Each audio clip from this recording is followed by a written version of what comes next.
공부의 그 비법, 그죠? 공부의 비결이라 그럴까. 비결 그러면 좋아하잖아요, 우리가. 연초에도 비결하고 많이 접하잖아요. 무슨 비결입니까? 토정비. 네, 궁금해요. 금년의 운세가 어떻게 펼쳐질지, 그죠? 근데 이제 너무 그걸 과하게 믿으면 좀 곤란하죠. 그죠?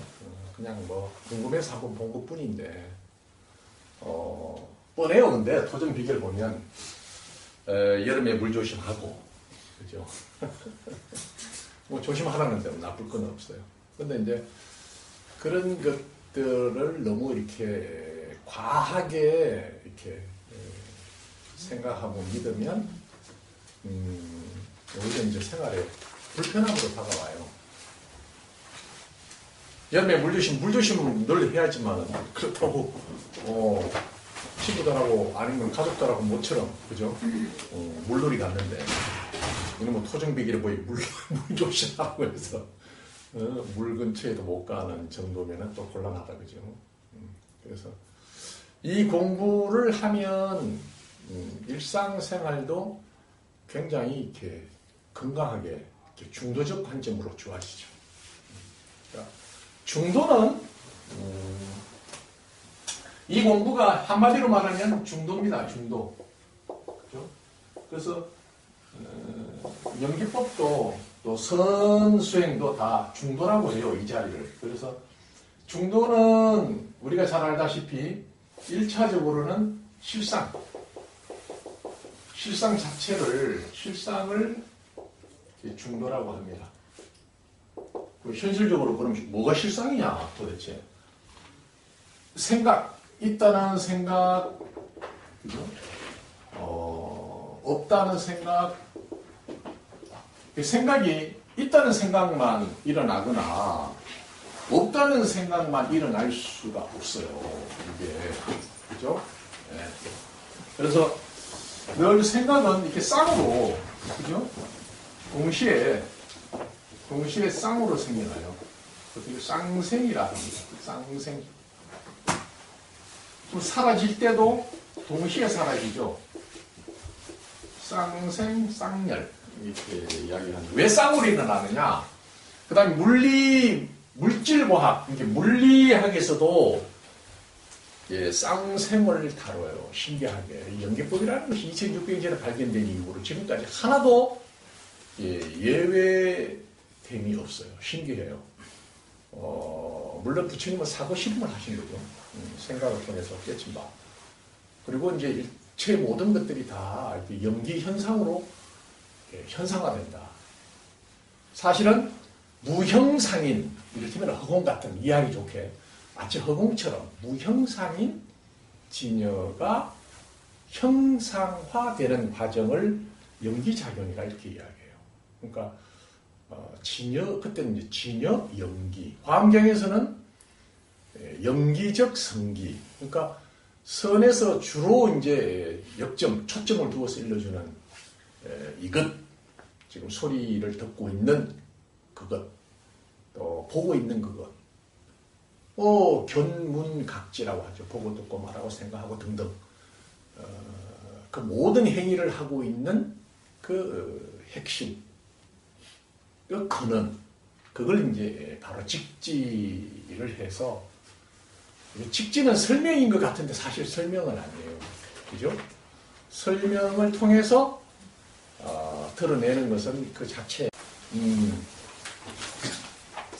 그래서 이제 결국 이 중도는 이제 실상을 말하고, 그죠? 실상은 우리가 잘 알다시피 이제 깨달음이라고 하는 거예요, 이것을. 그죠? 깨달음이라고 하는 건데, 실상의 내용을 좀 구체적으로 풀이를 하면, 우리가 생각을 있다거나 없다거나, 이렇게 둘 중에 하나를 생각한다고 해요, 우리가 생각할 때.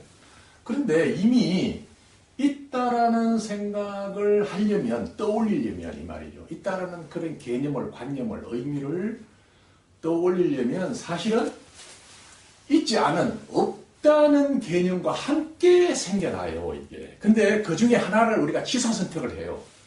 순간적으로. 근데 선택하는지도 몰라. 선택하죠.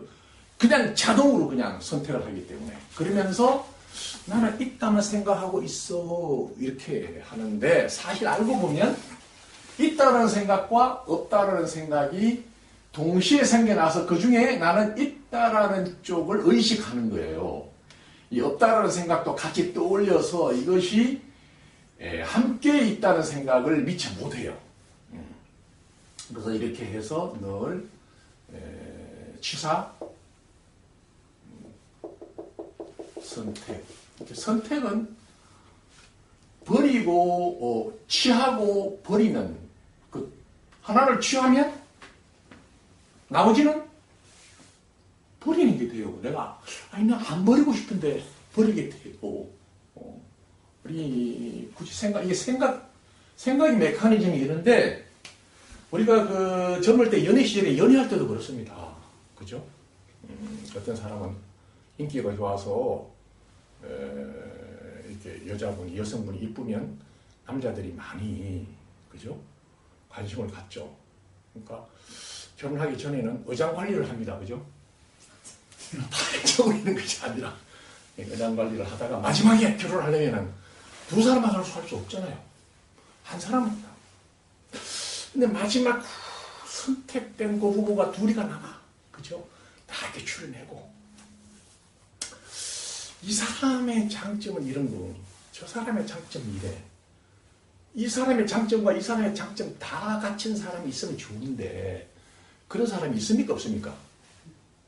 없어요. 없어요. 있어. 만약에 그런 양쪽의 장점을 취하는 남자가 있으면 그 사람은 자기 짝이도 아니에요. 사실은. 그러니까 어차피 우리 삶은 이렇게 선택을 해야 돼요. 그런데 신기하게 거기서 이제 명확하게 지혜롭게 선택을 해도 그죠? 선택을 하는 그 순간에 선택을 당하지 못한 것이 버려지게 되죠. 내가 선택을 하는 순간에 나머지는 버려집니다. 근데 이미 선택한 것은 내가 선택을 했기 때문에 별 미련이나 이런 게 없는데 그 순간에 이렇게 부득이하게 버릴 수밖에 없는 그에 대한 아쉬움과 미련은 남습니다. 그죠? 늘 우리가 그 속에서 삶을 살기 때문에 늘 불편해요. 이게. 늘 불편해. 내가 그때 선택하지 않고 버렸던 그 카드를 내가 선택했다면 지금보다 훨씬 좋은 삶을 살고 있었을 텐데 늘 가정법 속에서 살게 되죠. 그런데 이 공부를 하면 그죠? 그런 것이 싹 사라져요. 내가 그 선택하고 선택하지 못했던 그러한 아쉬움과 미련이 싹 사라지고 늘 지금 이 순간 여기에서 아주 투명한, 명료한, 깔끔한 그러한 실존적 삶을 살게 되죠. 실존적 삶을 살아요. 쉽게 말해서. 근데 철학자들이 이야기하는 이게 실존적 삶은 달라요. 깨달음은 이렇게 실존보다는 사실은 실상의 삶을 살아요. 실상적 삶을 살아요. 실존적 삶은 여전히 생각 차원, 생각 수준 속에서 그래도 지금 스쳐가는 현재 속에서 머물면서 되도록이면 이 현재의 삶을 극대화하기 위해서 인위적인 의도적인 노력이 필요해서 좀 필요해요. 그런데 깨닫고 나면 이 실상의 삶으로 돌아와서 지금 그죠? 여기에 현존하는 그런 실상의 삶을 삽니다. 이게 이제 대적관에서 주로 추천했던 책 중에서 제가 꼭 읽어보시라고 했던 내용 중에 케닐버의 무경계라고 하는 책을 한번 혹시 바쁘셔가지고 아직까지 책 읽기를 좀 미루어 두셨다면, 그죠? 꼭 한번 읽어보시기를 제가 권해드립니다. 케닐보라는 사람이 지금 현재 미국 볼더시에 지금도 살고 있나? 이사했나? 모르겠네요. 그죠? 콜라도주에 있는 볼더시에서 살고 있대요. 우리 그 친구가 쓴 이 무경계라고 하는 책이 한국에 번역이 돼서 출간된 지가 거의 한 5, 6년이 넘습니다. 그죠? 그리고 이제 한동안 절판되었어요. 절판돼서 대적강에서 이것을 우리 회원으로 이렇게 가입을 하시면 1차적으로 무경계를 읽고 독후감을 한 달 이내에 제출해야 회원이 되고, 독후감을 제출하지 못하면 공부할 의사가 없는 걸로 간주하면서 그때 많이 강퇴를 시켰어요. 그래서 좀 대적강에서 공부하기 힘들다, 너무 까칠하다, 이런 평을 많이 들었는데 지금도 그렇게 한 것에 대해서는 전혀 후회가 없습니다. 왜냐? 최소한 그러한 책을 읽을 만한 노력과, 그죠? 그러니까 그것을 읽어서 나름대로 거기서 얻게 되는 이런 장점이 너무 커요. 이게.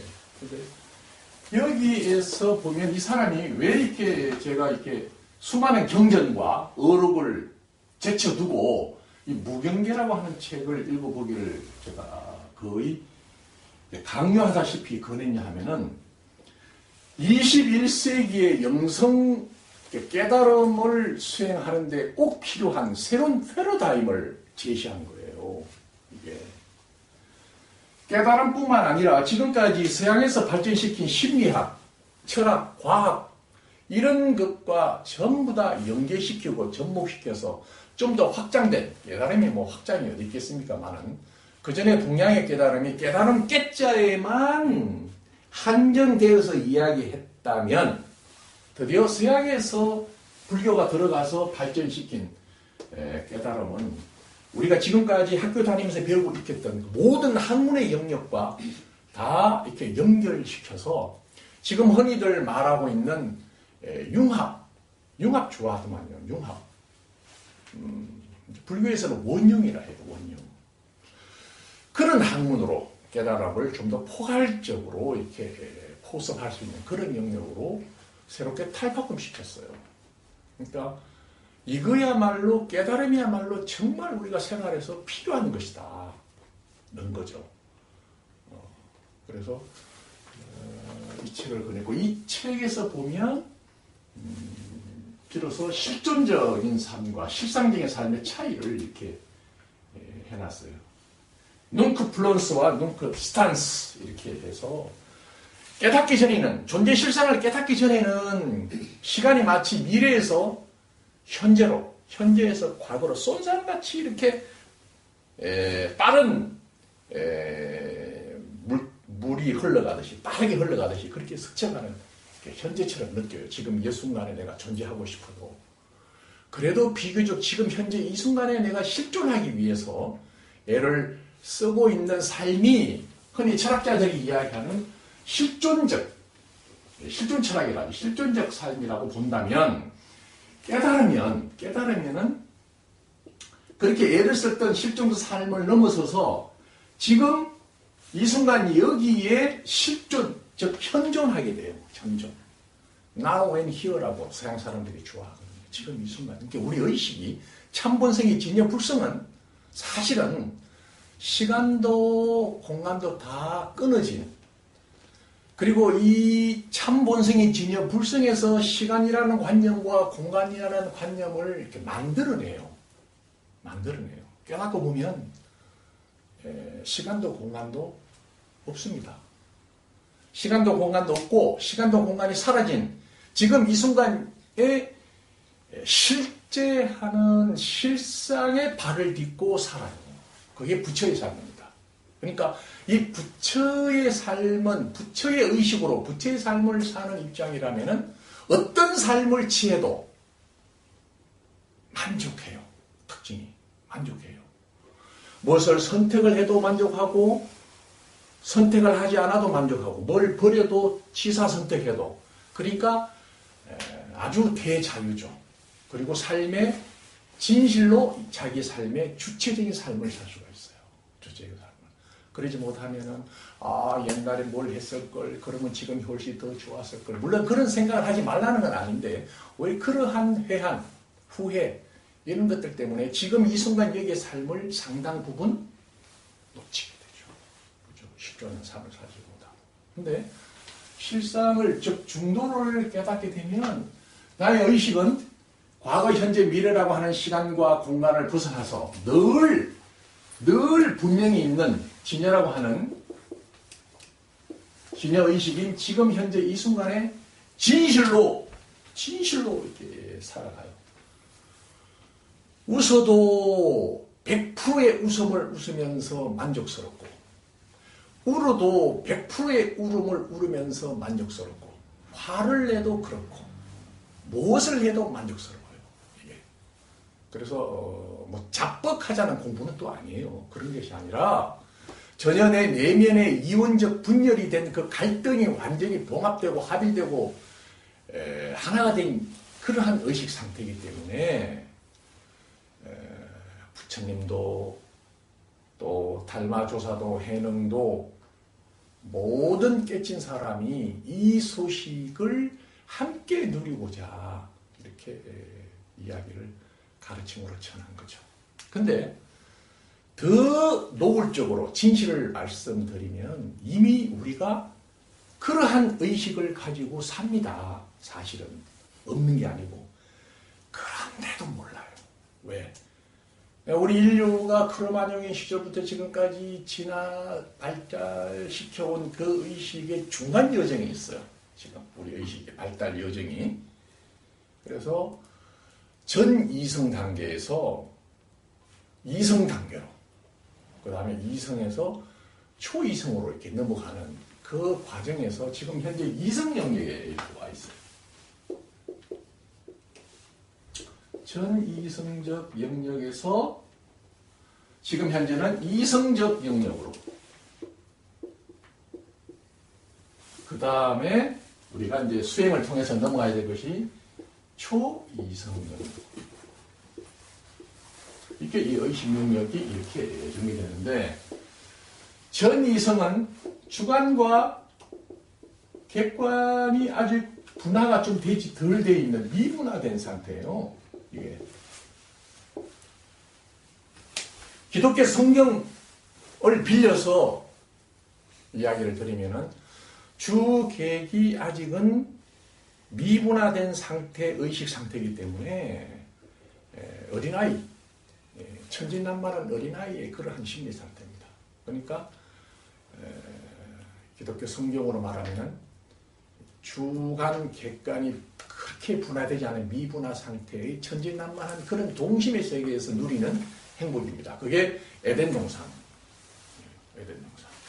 그러나 그 에덴 동산에서 비유에서도 이야기하듯이 선과 그죠?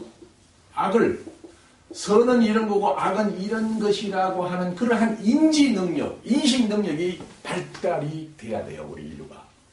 이것은 선이다, 저건 악이다라고 하는 그러한 인식 능력이 발달이 되고 그 발달된 그 과정에서 선과 악을 만들어냈던 자기의 참본성을 망각하는데 이제 이게 문제가 있는 거죠.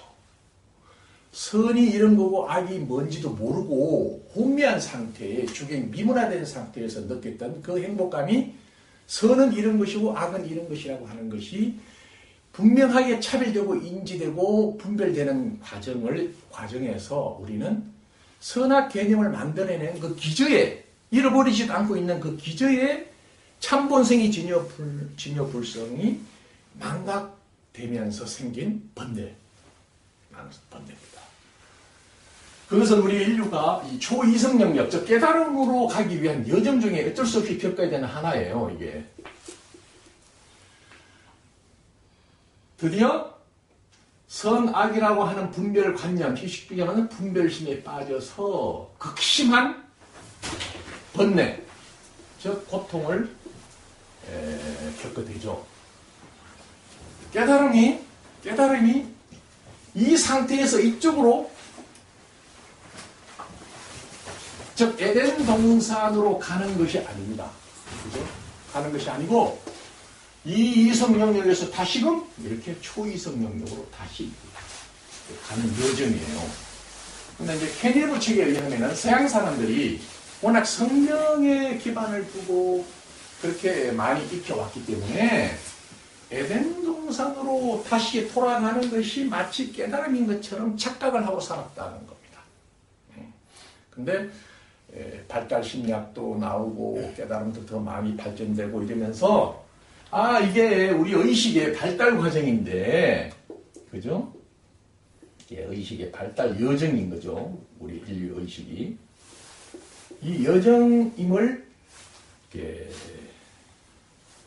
밝혀지면서 에덴으로 전 이성 영역으로 되돌아가는 것이 아니라 선이 뭐고 악이 뭐라고 하는 그런 선악과를 따먹고 난 이후에 다시 선과 악의 근원, 바탕을 새삼 깨닫고 확인하면서 선이라고 하는 관념도 악이라고 하는 관념도 사실은 나의 참보성이 지녀 불성이 만들어서 쓰고 있었던 인식작용일 뿐이구나 하는 것을 다시 확인하고 깨닫는 거죠. 그러면서 이쪽 영역이 깨달음 영역이죠. 그래서 이 깨달음의 핵심은 뭐냐 하면은 선은 이런 거고 악은 이런 거고 있다 없다 더럽다 깨끗하다 늘어난다 줄어든다 간다 온다 등등 우리가 일상생활에서 쓰고 있는 의사소통을 위해서 쓰고 있는 일체의 관념,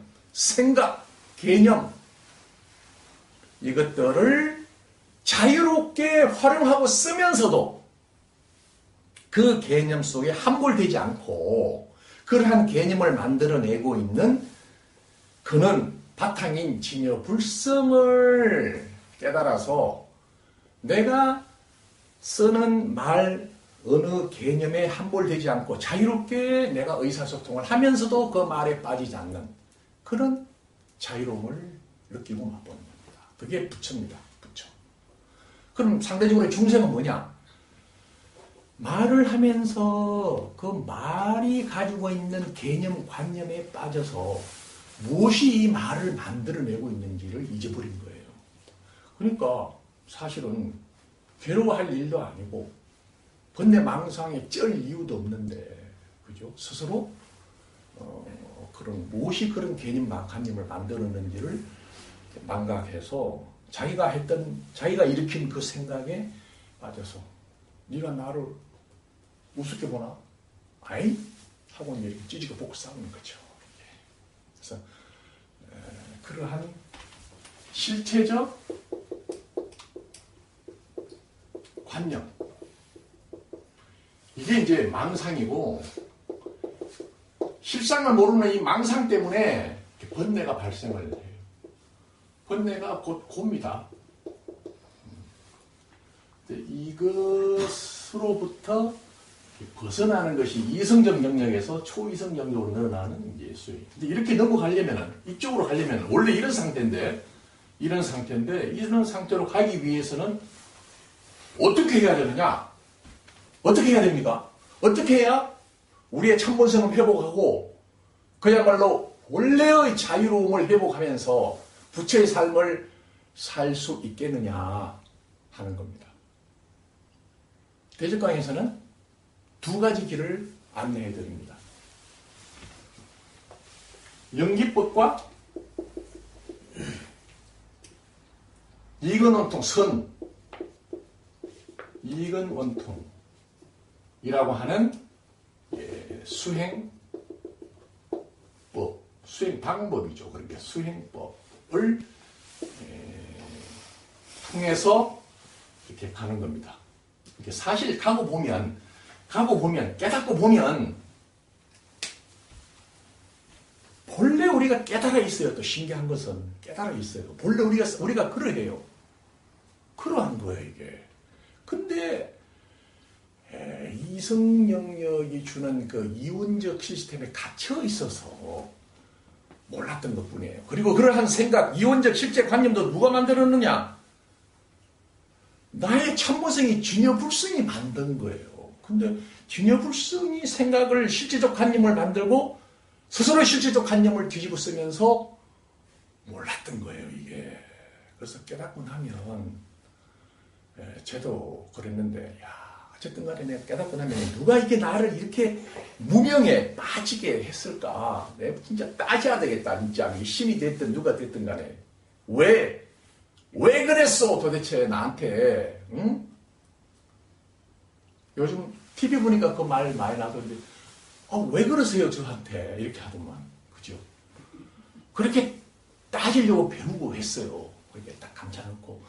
근데 다 깨달아 보니까, 이게 누구한테 탓할 데가 없는 거예요, 이게. 그냥 내가 몰랐던 거예요. 내가 만들었던, 내가 일으킨 이원적 실제 관념에 내가 스스로, 빠져서 내가 몰랐던 겁니다. 그러니까 어디 탓할 데도 없고, 깨닫는 수인 거죠. 연기법과 이건원통 수행을 하면 이게 시간이 오래 걸리지 않아요. 왜? 우리가 본래 깨달아 있었기 때문에. 본래 진여 참본성이 진여 불성이었기 때문에 이쪽으로 빨리 이렇게 넘어가도록 해주는 충매 역할을 하는 것이 수행법이고, 그것이 한편으로는 연기법이고 한편으로는 이건원통입니다. 연기법은 불교식으로 말하면 이것이 공사상, 즉 반야사상이에요. 이것이. 사상적으로 말하면. 이건원통은 사상적으로 말하면 불성사상이에요, 이게. 그죠? 그래서 불교의 깨닫는 방법으로는 두 가지 산맥에 반야사상과 불성사상, 그죠? 불성사상 이 두 가지 양대 산맥이 있어요. 그러니까 대적방에서는 신기하게도 이 반야사상의 연기법과 불성사상인 이거는 또 두 가지 수행을 동시에 회통해서 수행태 안내하고 있습니다. 그렇게 하면은 우리 의식이 한편으로는 야, 이것들이 정말 나도 있고 이것도 삼라만상 이렇게 있잖아. 이것들이 정말 실체적으로 존재하잖아. 라고 하는 망념이 파사가 돼요. 딱 파사가 돼요. 이것들이 정말 실체적 존재가 아니구나. 비록 실체로 보이지만. 이라고 연기법을 통해서 우리가 습득을 하게 돼요. 그런데도 불구하고 이러한 연기적 현상인 환과 같고 꿈과 같은 이러한 현상을 일으킨 그는 이 진여 불성까지는 잘 닿지를 않아요. 물론 공부를 잘 하시는 분은 그 한 가지만 해서 들어가긴 하는데 잘 안 돼요. 그래서 불성사상인 이건원통 수행을 곁들이면 모든 현상들을 일으키는 만드는 그 중에는 근원인 진여 불성을 또 첨득하게 돼요. 그러면은 연기법으로는 정말 실체적으로 존재한다고 여겨지는 삼라만상, 나를 포함해서 이것들이 실체가 아니라 비어있는 공이구나, 환이구나 하는 것을 체득하고, 이근원통을 통해서는 그러한 환과 같고 꿈과 같은 근원을 또 체득하면서 어떻게 되느냐? 텅텅 비어있는 허공 같은 진여가 삼라만상으로 환처럼 현현해 있구나 하는 깨달음을 얻게 돼요. 이것이 깨달음의 궁극이고 마지막이에요. 대성귀신론에서는 이것을 구경각, 화엄경에서는 묘각, 원각경에서는 원각, 대각경에서는 대각, 진각경에서는 진각 이라고 부르는 거죠. 그 깨달음이 경전이나 어록에서는 꽤 어렵게 설정되어 있어요. 그렇게 도달하는 것이. 그런데 그것이 어렵냐? 아닙니다. 어려운 거 못하면 우리가 뭐하러 해? 차라리 놀지. 안 어려워. 네. 얼마면 가능하다고 그런다? 대적강에 와서는 3년. 3년이면 투자할 만하잖아요. 그냥. 그죠? 3년. 근데 이제 제가 3년이라고 하는데 최근에 대적강에 오신 도반님들 중에서는 이미 공부를 많이 하고 오셨어. 그래서 3년도 안 가는 사이에 그냥 이렇게 눈을 많이 뜨셔요. 그래도 3년은 해야 됩니다, 최소한. 왜냐, 눈을 떠도 워낙 감고 살아가지고 또 자꾸 감아, 버릇이. 네. 그러니까 계속 이렇게 눈을 떴다가 또 감았다가. 그래서 나중에 늘 이렇게 눈 떠 있는, 그죠? 진여불성의 반야지혜가 밝아져 있는 그것으로 또 이렇게 안착시키는 공부가 또 필요해요. 그래서 그것까지 다 치면은 뭐 그래도 3년 안팎이니까 그렇게 어렵다고 볼 수는 없죠. 근데 왜 이 공부가 힘든 여정으로 어렵게 설정이 됐는지는 참 의아스러워요. 아마 저는 그렇게 생각을 합니다. 이게 최소한 머리를 깎고, 그죠? 스님 생활을 하면서 한 3년 정도는 밥하고 빨래하고 청소하고, 또 한 3년은 내내하고 심부름하고, 또 한 3년은 뭐 이제 책이나 한 개씩 주워 읽히고, 이렇게 해가지고 한 10년, 20년 이렇게 좀 본격적인 공부하기 앞서서 그렇게 스님 생활하도록 길을 들여놓고 난 다음에 그 다음에 이제 이루어지는 거예요. 그래가지고 깨달으면 도망을 안 간다네요. 도망을 안 간대요. 근데 이제 그 중에 빨리 눈치 빠른 사람이 있어가지고 언제 얼마 안 돼가지고 눈치를 치는, 깨달았다기 하기보다는 눈치를 팍 치는 사람이 있대요. 눈치를 팍 치는 사람은 대체로 어떻게 한다? 저래서 내가 머리 깎고 있을 일이 아니구나 하고 옷을 다시 훌러덩 벗고 나간대. 그러니까 이렇게 전체 절을 운영하는 입장에서 보면 좀 이렇게 단단히 좀 이렇게 옵션을 좀 묶어가지고 스님으로 만들려는 속셈도 있어 보여요. 그러니까 깨닫기 위해서는 어디로 가야 됩니까? 머리 깎고 가야 되겠어요. 대적강에 오셔야 되겠어요. 대적강에서의 가장 큰 강점은 방편을 안 씁니다. 방편. 왜냐하면 방편이라고 공부에 도움이 되는 방편인데, 그죠? 방편의 가르침을 펴면 방편은 공부에 도움이 돼야 돼요. 근데 방편 자체가 진실은 아니에요. 이 방편의 가르침을 통해서 결국은 깨달음에 닿도록, 그죠? 깨달음에 닿도록 일러주는 건데, 이 방편의 가르침이 제대로 활용이 안 되고 오히려 사람을 미혹하게, 그죠? 오히려 더 깨달음에 장애가 되도록 일러준다면 그 방편은 방편으로서의 효능이 전혀 없습니다. 그래서 제가 쭉 검토를 제 나름대로 했어요. 제 나름대로는 경전과 어록과 동서양에 깨달았다는 사람의 책을 두루 섭렵을 했어요. 해서 보니까 이 방편이 장애가 되고 문제가 된다. 이런 생각, 결론에 따라서 이걸 안 씁니다. 방편이 없이 있는 그대로의 진실, 그죠? 이게 이제 실상이에요, 이 자체가. 이 진실만을 일러드리는 거죠. 그래야 빨리 눈을 뜨죠. 우리가 이미 깨달아 있습니다. 깨달았는데도 불구하고 이렇게 진실을 있는 그대로 접해보지 못했기 때문에, 그런 정보를 접해보지 못했기 때문에 굉장히 공부가 이렇게 길어져요. 이 진실을 있는 그대로 이렇게 듣고 이 진실에 바로 이렇게 진입할 수 있는 수행을 하면 오래 걸리지 않아요. 그리고 이 공부가, 그죠? 공부의 목적은 깨닫는 그 자체에 있는 건 아닙니다. 그죠? 깨닫는 그 자체에 있는 것이 아니라 한 3년 정도로 후딱 깨닫고, 그죠? 후닥닥 깨닫고, 뭐 해야 된다? 깨달은 자의 삶, 부처의 삶을 사는 데 목적이 있어요. 부처의 삶을 사는 데. 그러니까 이 공부는 삶을 위한 공부라는 것을 놓치면 안 됩니다. 그죠? 삶을 위한 깨달음인데,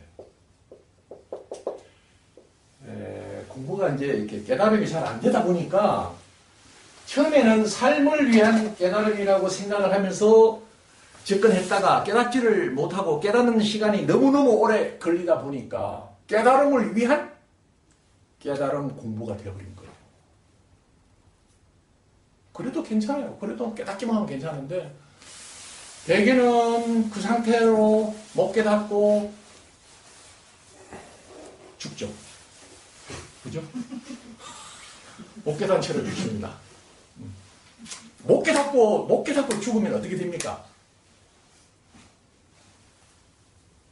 다시 돌아와서 다시 태어나서 다시 깨달아야 될까요? 어떻게 됩니까? 못 깨닫고 죽는 사람을 위해서 위로의 말을 경전에서 전하고 있습니다. 너무 섭섭해 하지 마시라. 한 번 더 돌아와서, 그죠?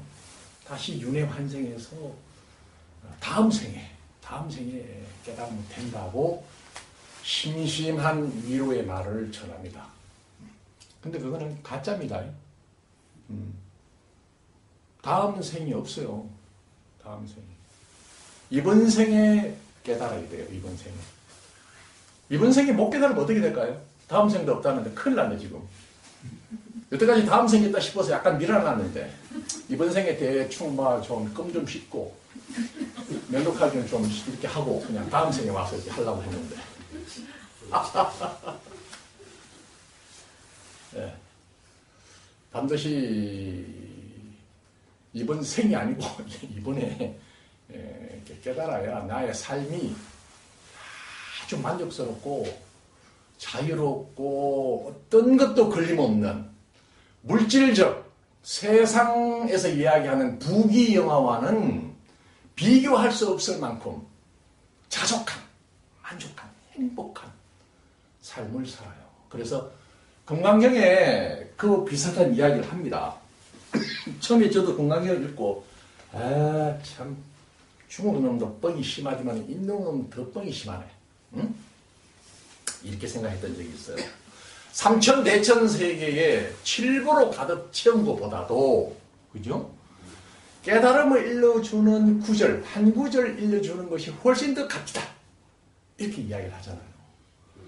이야, 그 말이 맞아요. 전혀 과장되지 않아요. 공자님은 아침에 깨달으면, 아침에 도를 얻으면 언제 죽어도 좋다 그럽니까? 저녁에. 근데 이거 깨달으면요, 저녁까지 갈 것도 없어요. 아침에 깨달으면, 도를 얻으면, 정신까지 갈 것도 없어요. 깨닫고 바로 죽어도 미안이 없어요. 미안이 없어요. 정도입니다. 이게 값어치로 따져서. 그러니까 이게, 우리가 이렇게 세상에서 이렇게 청량하는 그런 값어치로 재울 수가 없을 만큼 정말 귀하고 귀한 겁니다. 그래서, 이제 연말이 지금 한 보름 정도 남았죠. 연말까지. 이게 언제 깨달을지 몰라요. 이게. 언제. 무릇함이 내가 이렇게 깨달아 있는 나를 발견할 수도 있고, 또 이렇게 수행을 하다가 또 팍 깨어날 수도 있어서, 이게, 연말까지 한 보름 정도라고 하지만, 사실은 시간이 있습니까? 없습니까? 이게. 시간이 없어요. 아니 시간수 급하다 이런 얘기 못하는 그냥 깨어나는 거예요. 듣다가. 그래서 듣다가 깨어난다는 그런 이야기를 선에 와서는 참 멋지게 해요. 은하 대우 이렇게 이야기합니다. 은하 대우. 은하에 대우한다. 말 끝에 깨달음이 이런 거다고 이렇게 일러주면 하고 딱 깨닫는다는 거예요. 참 매력적이잖아요. 근데 이 공부가 다 그래요. 아니, 나는 연기맵 그리다가 깨닫는데, 은하가 아닌데. 아닙니다. 연기맵 그리면 깨닫는다는 말을 듣고 그리잖아요. 그 은하대오예요. 다 은하대오. 경전을 읽다가 경전이 뭡니까? 경전을 읽고 있는 그 자체가 깨달음의 말을 내가 읽고 있는 거니까 그것도 은하대오예요. 길 가다가 까치가 우는 소리를 듣고 깼었다. 그거는 뭡니까? 그것도 은하대오. 그것도 은하대오예요. 다 은하대오예요. 그래서 예전에는 이것이 깨달음이 너무 귀하고 귀하다 보니까 깨달음을 너무 높이 숭상하고 떠받들다 보니까 깨달음의 여정이 감히 우리 중생이 깨달을 수 있을까라면서 굉장히 우리 마음이 위축됐어요. 이렇게 쫄아져 있는 거죠. 쫄아져 있어요.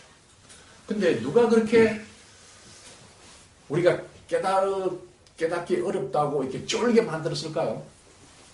이 가슴을 새 가슴으로 만들었을까요? 깨달음에 감히 도전할 수 없었기에 누가 이렇게 쫄게 만들었을까요? 이렇게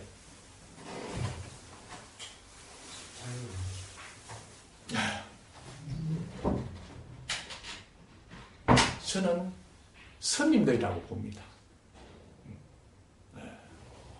사실 그 부처님은 그렇게 한 적이 없어요. 법등명, 자등명, 내가 지금까지 충분히 일러놨으니까 그걸로 공부를 해라. 그러면 후딱 깨어난다. 이렇게 이야기를 했어요. 근데 이제 이렇게 이상하게 공부 분위기가 야 이게 함부로 깨닫는 게 아니야. 임마. 나처럼 이렇게 머리 깎고 막 이렇게 출가하고 이렇게 열심히 이렇게 살아서 한 평생 정도 해야 깨달랑 말랑 이런 식의 문화가 이렇게 번진 것 같아요. 제 생각에. 근데 절대 그러지 않습니다. 절대 그러지 않습니다. 이미 이 경전이나 이런 데서 다 밝혀놓긴 했어요. 이미 우리가 본래 붙여놨고. 그 이야기는 뭐냐면은 본래부터 깨달아 있다는 얘기를 하는 거예요. 그런데 우리가 그걸 몰라요. 그래서 모른다고 하는 그것만 바꾸면 돼요. 바꾸면. 수행을 통해서. 그러면은 내가 본래부터 사실은 깨닫기 전부터 내가 부처였구나 하는 것을 새삼 확인하게 되는 겁니다. 그래서 그것을 대성계시론에서는 시각이 곧 동각이다 이렇게 말을 재밌게 해요. 시각이 곧 동각이다 이렇게 이야기해요. 그 이야기는 뭐냐면 이제 막 깨달아 보니까 본래 깨달아 있다라 이 말이에요. 그 이야기는 뭐냐면 지금 현재 이쪽 언덕에서 열반의 언덕으로 이렇게 간다고 이렇게 노력을 하고 애를 쓰고 하는 그것이요. 저 언덕에 닦고 보면, 저 깨달음의 언덕에 닦고 보면 내가 그 전에 깨닫기 위해서 했던 그 모든 노력들이 마치 꿈속에서 내가 애를 쓴 거하고 비슷해요. 이제 그런 노력이 필요했던 거죠. 그래야 내가 이렇게 눈을 뜨니까. 근데 눈을 떠서 보면, 깨닫고 보면 한순간도 부처 아닌 적이 내가 없었던 거예요. 신기하게. 그런데 깨닫기 전에는 저도 그렇게 생각을 했는데 그래도 내가 부처 아닌 것 같은데 어쩌라고 이런 생각이 들죠. 근데 내가 아직 깨닫지를 못해서 내 부처인지 모르겠어. 내가 지금 부처인지 모르겠다고 생각하고 있는 그놈이 부처예요. 다른 게 아니고. 그런데도 그 생각을 일으키는 그 자체를 못 보고 생각에 빠져 있어. 부처이기 때문에 나 부처 아닌 것 같은데 아직 못 깨닫는 것 같은데 라는 생각을 해낼 수가 있습니다. 그러니까 제가 이렇게 보면 선생님 저 아직 못 깨달았거든요. 그래서 아직 부처가 아닌데 왜 자꾸 저보고 부처라고 그러세요. 이렇게 해요. 그렇게 생각하고 말하고 질문하고 있는 그 자체가 불성이 진여가 그렇게 하고 있는 건데 그런데도 자기는 부처가 아니라고 쌩 까고 있는 거야. 내가 보면 환장하겠어 하여튼. 그 차이입니다. 어쨌든 우리가 생각, 즉 무명 아직 실상을 깨닫고 있지 못하는 동안에는 확인하지 않죠. 그렇죠? 네. 부처라고 해도 확인하지 않습니다. 그래서 부득이하게 우리가 부처임에도 불구하고 부처임을 확인해야 되는 그러한 수행을 해야 되는 이유입니다. 이유입니다. 조금 있다가 잠시 쉬었다가 실제로 연기맵 그리기 수행과 이건원통 수행을 해볼 겁니다. 금년에는 여러 가지로 의미가 깊습니다. 우리가 이쪽에 와서 센터를 한번 옮겼어요. 여기가 이게 깨닫기 좋은 장소 같아. 옆에 감나무도 있고, 잣나무 대신에 감나무. 오붓한 분위기 속에서 이렇게 하고. 또 금년에 도반님들이 공부가 많이들 이렇게 진척이 있어요. 교회 와서. 그래서 개인적으로도 굉장히 기쁜 한 해입니다. 기쁜 한 해에서 많은 도반님들이 공부에 진전이 있고, 또 어떤 분들은 제법 눈앞에 드러나 있는 이런 형상들이 정말 실체가 아님을 이렇게 확인하시는 도반님들이 계시고, 나아가서 본래부터 있는 진여불성이라고 하는 진여가 삼라만상으로 이렇게 드러나고 현현되어 있음까지도 이렇게 엿볼 수 있는 그런 안목을 갖추기도 해서 굉장히 좋습니다. 개인적으로 대적강 카페는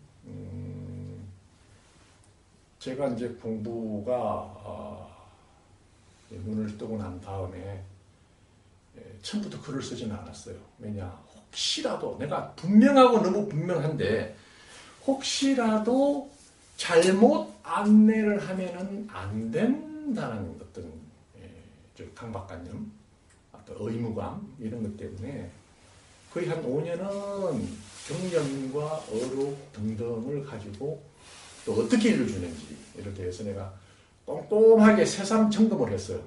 그 바람에 많은 것을 제가 또 배웠어요.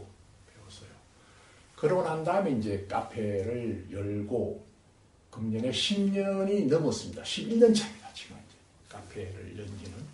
그래서 많은 분들이 제가 카페에 쓰는 글을 읽다가 대오하시라고, 은하에 대오하시라고 써놨습니다. 하나로 감춰놓지가 않고. 그리고 그렇게 쓴 이유 중에 하나는 너무 이 도를, 깨달음을 구하시는 분들이 마음이 공통된 그 특징이 순수해요. 아주 순수한데 제대로 된 견해, 깨달음에 대한 그런 안내를 접하보지를 못하다 보니까 약간 잘못된 그런 가르침하고 인연이 닿으면서 꽤 오랜 세월 고생하시더라고요. 보니까 고생하셔요. 그래서 이건 아니다.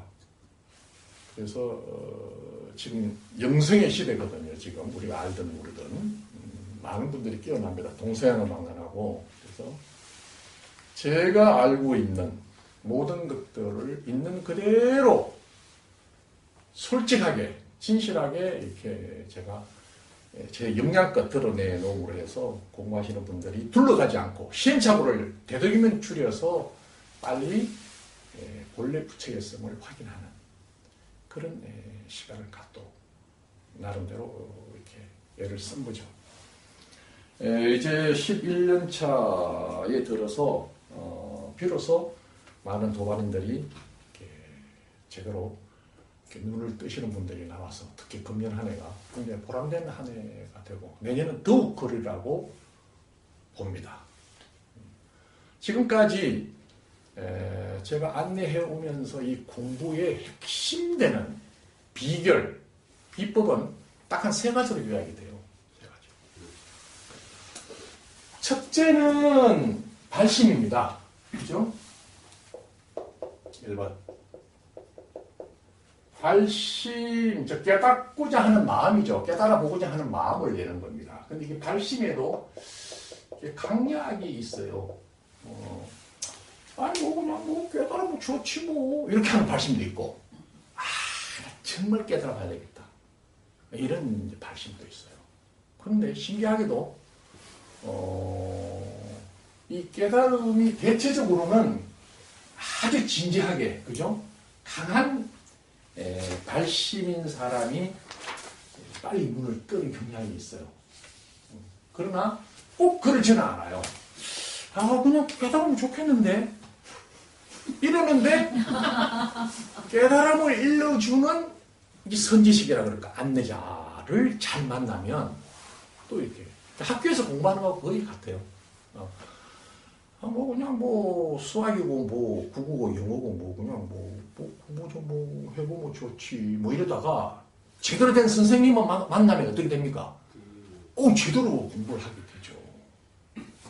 그래서 발신자와 정법을 안내하는 선지식과 그 다음에 그 사람이 공부할 수 있는 여건, 환경이죠. 어떤 분은 제가 좀 안타까운 경우가 있어요. 공부는 정말 하고 싶고 발신도 잘 돼 있고 안내도 잘 만났는데 이게 먹고 사는 게 이게 해결 안 되니까 그냥 시간 낼 수가 없어서 그냥 하기 힘들어. 그죠? 그래도 그런 경우라도 이 공부에 대한 끝만 놓지 않으면 그분도 3년이 못 가서 눈을 또 뜹니다. 그러니까 제일 첫 번째가 발심, 두 번째 정법에 대한 정법과의 인연. 정경이 돼요. 말도 정경. 이제 그 두 가지가 가장 큰 요소고 나머지는 마음가짐입니다. 이게 공부를 해가면서 중도적 수행을 하셔야 돼요. 중도적 마음가짐이 필요합니다. 중도적 마음가짐은 이미 부처님께서 이 비법을 일러준 거예요. 고락중도, 부처님은 고락중도 정도만 설명하셨어요. 그죠? 부처님이라고 모든 것을 세밀하게 다 설명해 놓지는 않아요. 그냥 큰 것만 툭툭툭툭 설명해 놨어요. 고락중도가 뭐냐 하면은 너무 몸을 괴롭히는 수행도 하지 말고 이 말이에요. 괴롭게 수행하지 말고 이 말이에요. 그 다음에 수행하시는 분들이 그냥 괴롭히고 이렇게 하진 않죠. 그러니까 너무 몸뚱아리를, 육체를 괴롭히는 수행을 하지 마라. 이렇게 당부를 했습니다. 왜? 부처님이 이미 육체를 괴롭혀서 하는 그런 수행, 고행이라고, 고행. 그죠? 이것을 고행주의라 해요. 고행주의 수행을 이미 하셨어요, 몸소. 그때 당시에는 달리 방법이 없었기 때문에 그 육체를 괴롭히는 수행이었어요. 수행이라 그러면은. 그래서 지금도 보면 나옵니다. 이렇게 팔을 들고 이렇게 몇 시간이고 이렇게 참고 있고. 아니면은 탱자 가시 같은데 이런 데가 밑에다가 매트리스 대신에 탱자 가시를 매트리스로 하는 거예요. 그리고 그 위에서 누워서 자는 것이. 안 아파. 이렇게 하면서 자는 거예요. 이렇게 해서 육체를 이렇게 괴롭히는 그런 수행을 아마 수행이라고 생각했던 것 같아요. 아주 옛날의 일이죠. 그렇게 하지 말고 깨달음은 자기 본성을 깨닫는 문제이기 때문에 본성을 깨치면 되는 거지 몸 괴롭히는 게 아니거든요. 그래서 드디어 선에 와서야 견성을 곧장 이야기를 하게 돼요.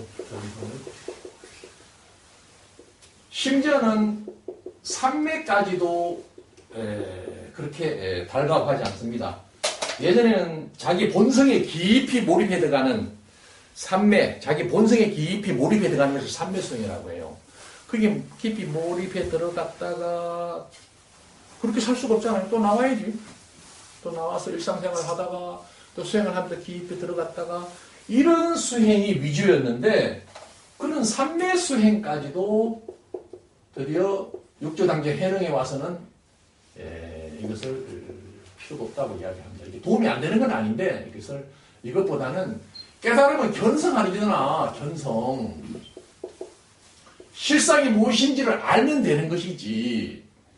오직 견성법만을 전한다. 이 굉장히 의미가 있어요. 이 자체가 의미가 있어요. 즉 존재의 실상이 무엇인지를 알면 된다는 거예요. 물론 삼매 수행이든 사마타 수행이든 윗반선이든 모든 것들이 견성을 위한 수행이긴 한데 곧장 존재의 실상이 무엇인지를 알면 된다라고까지 이야기를 하게 되는데 지금도 부처님이 그렇게 당부하신 몸을 괴롭히는 수행을 이렇게 하셔요. 그래서 이 깨달음은 그렇게 하지 말고 오히려 편안한 마음으로 이완된 마음으로 해야 우리 이 마음이 분별심으로 치닫지 않아요. 이완돼요. 그때 우리의 참 본성이 잘 이렇게 드러납니다. 어떤 의미에서는 발심에서 정말 내가 이번에 꼭 깨달아 봐야 되겠다는 마음이 필요하긴 해요. 근데 공부할 때는 어떻게 됩니까? 막상 수행할 때는 그것마저도 장애가 돼서 놓고 그냥 수행만 하는 거예요. 공부만 해요. 마치 뭐하고 비슷하냐면은 운동에서 그죠? 올림픽 경기에 나갔어. 금메달을 따야 돼. 그죠? 금메달을 따야 돼. 연습 때는 금메달 딸 거야 하고 막 열심히 땀도 흘리고 피만 이렇게 합니다. 근데 시합장에 가서는 어떻게 해야 됩니까? 금메달 딸 거야 이렇게 몸이 굳어요. 몸이 굳어가지고 집니다. 금메달 딸 거라고 마음먹었던 그 마음 때문에 금메달을 못 따요. 그죠? 그때는 다 놓아야 돼요. 놓고 경기에만 올인해야 되는 거예요. 경기에만. 물론 연습할 때는 금메달을 목표로 삼아서 노력을 해야 되겠지만 수행하는 동안에는 편안한 마음으로 이미 나의 무의식이 다 알아. 그죠? 내가 깨달아야겠다는 무의식이 알아요. 거기다가 깨달아야 되겠다고 하는 마음을 또 가중시키면 조급증을 내면 그게 또 장애가 돼요. 뭐하고 비슷하냐 하면 잠자는 거하고 비슷해요. 자면 되죠? 자면 돼. 근데 잠이 잘 안 와서 못 자는 사람, 불면증이 걸리는 사람은 어떻게 됩니까? 자면 되는데 자야지 하다가 또 이렇게 그냥 자면 되는데 자야지 이렇게 하면서 못 자는 거예요. 이게 그거하고 유사해요. 그냥 이렇게 수행하고 공부할 동안에는 편안하게 그 공부에 몰입을 하셔서 그냥 지내면 됩니다. 그때는 다 놓고 편안한 마음으로 그게 가장 효과인데 의외로 전문 수행가 집단에서는 이걸 잘 몰라요. 다리 굽어. 나 이번에 한철 깨달아야지. 다리 굽어. 잠도 안 자. 그러니까 어디 깨달았지도 못했는데 잠을 자. 그래가지고 막 졸면서 그냥 계속 그냥 그래서 못 깨달아요. 편안하게 대적방에서는 뭘 한다? 연기맵을 그리고 이거는 톤을 듣고 그렇게 해요. 그럼 깨어나는 거예요. 근데 너무 이렇게 빡시게 하는 바람에 공부가 그 자체가 장애가 된다는 것을 잘 몰라요. 왜 그럴까요? 왜 잘 모를까요? 못 깨달아서. 깨달으면요, 그렇게 하면 깨달을 것 같은데 못 깨달아요. 뭐 함정이 있어요, 함정이. 이거는요, 열심히 해도 못 깨닫고 안 해도 못 깨달아요. 그래서 더 어려워, 어떤 의미에서는. 그래서 어떤 분이 잘 깨닫냐 하면 대충 적당히 하는 분이 있어요, 스타일이. 대충 적당히 하는.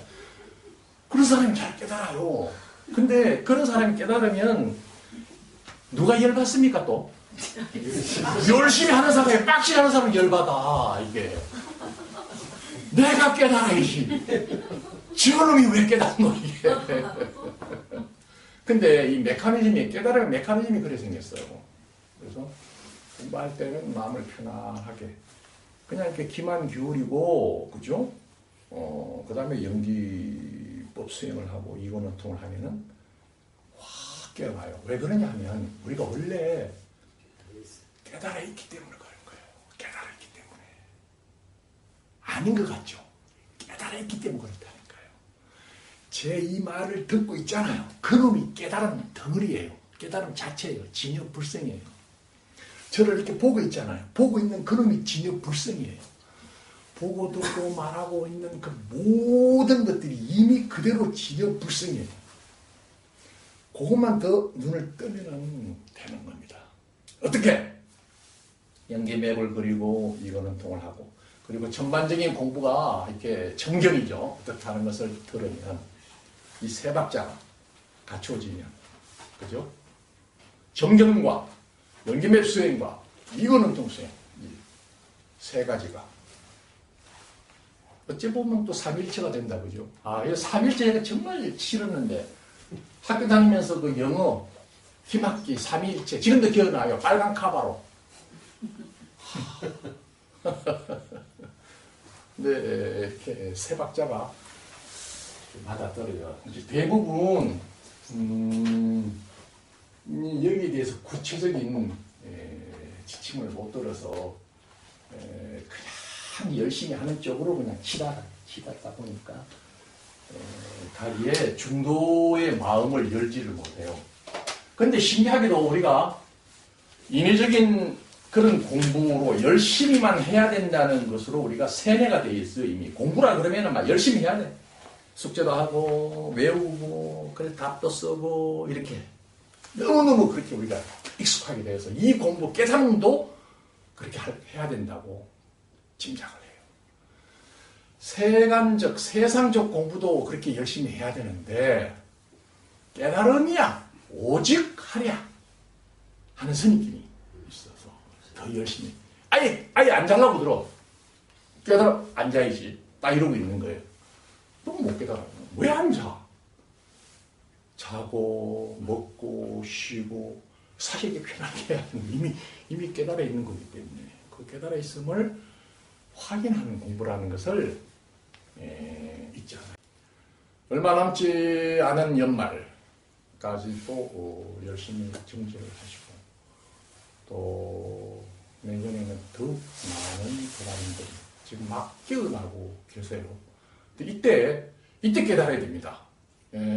심청전에 신봉사가 언제 눈을 뜹니까?